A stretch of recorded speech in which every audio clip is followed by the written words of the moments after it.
I've always done volunteer work in the community. However, I've never been in the political arena. Being on the Planning Commission was my first taste of politics. I actually was recruited to be on the Planning Commission, and I found out real quickly that there was a lot of work involved in it. But I thought it was work that was worthwhile for the community and my district in particular. What goes into approving a general plan are 7 basic elements that are required for all general plans in the state of California. There are also laws, rules, and regulations that also have to be taken into account when we approve a general plan. As a science teacher, that was really simple for me to follow. So when we were going through the general plan, it was kind of black and white for me in terms of what my vote was going to be. Most people supported the proposed general plan. City staff, council members, the mayor, media, and I get that. However, in the science classroom, we have rules that we follow. And when we follow those rules, we come up with an answer.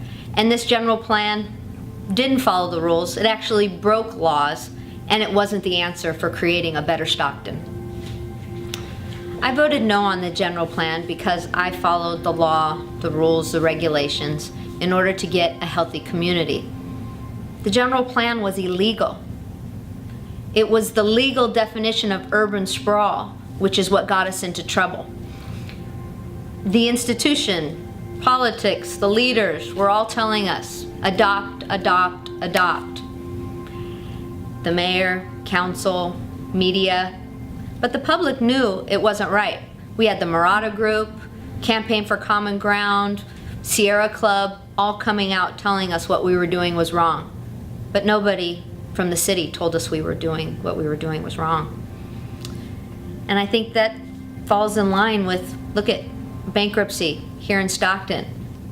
At the time, the largest city in the nation to file bankruptcy, skyrocketing crime. I definitely believe that there's a parallel between what happened with the general plan that I experienced and what is happening in our city now. After the Planning Commission voted and the general plan was approved, it then got moved on to City Council. I attended that City Council meeting because I wanted to hear the discussion of the council members before they voted. Council members voted unanimously to approve the 2035 general plan. While I was sitting outside, one of the council members actually came out and said, "What are you doing here? You voted no on the general plan." He actually startled me, and I was quite surprised that he even asked me that.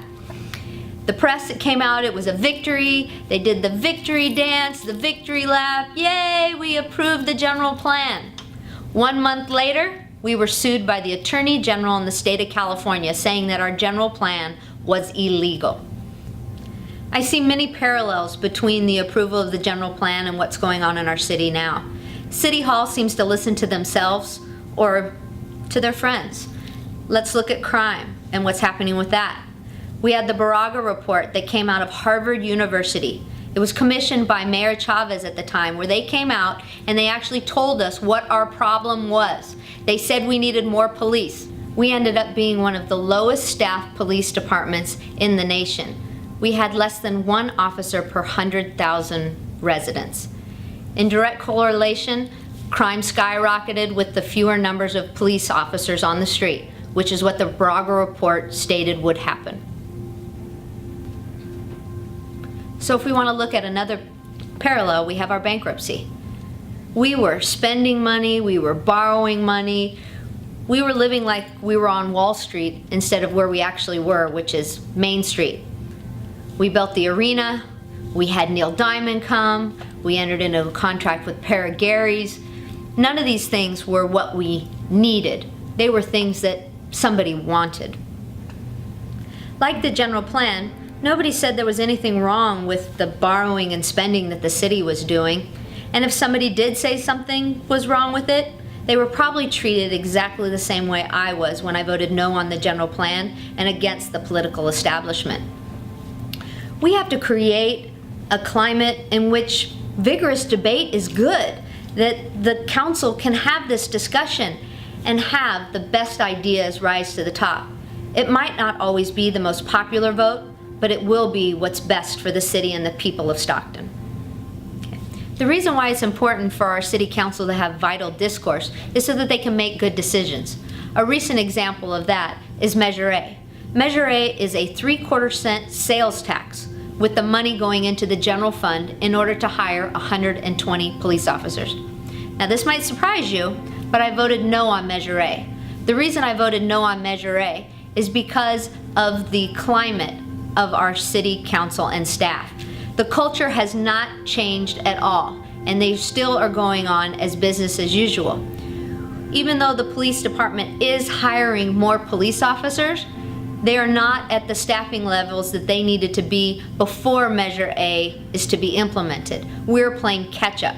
So we're not retaining the officers that we need. We hire one, we lose one. And that discussion on retention isn't even being had by our city council. So when I look at Measure A sales tax, I feel it's like giving drugs to a drug addict. And until our city council is willing to really talk about this and flesh it out, nothing is going to change.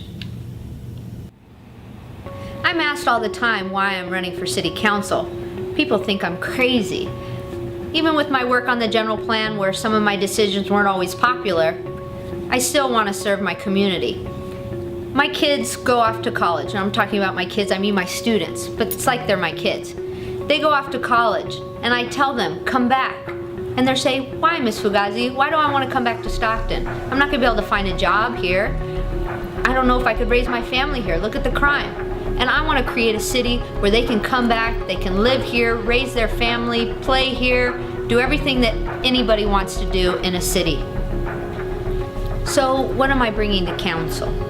I can tell you what I'm not going to bring to council. I'm not part of a clique. There's not this interest group or that interest group that I answer to.